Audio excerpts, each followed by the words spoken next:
सबको मेरा नमस्ते। मेरा नाम है चार्वी अग्रवाल। आज मैं कविता सुनाने वाली हूँ।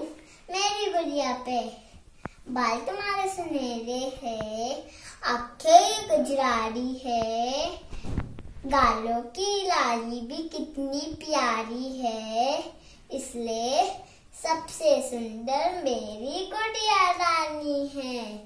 मटक मटक तुम चलती हो, सबका मोह हर लेती हो, सहेली तुम मेरी सबसे न्यारी हो, खुशियों की तुम मेरी चाबी हो, गुड़िया तुम मेरी सबसे प्यारी हो।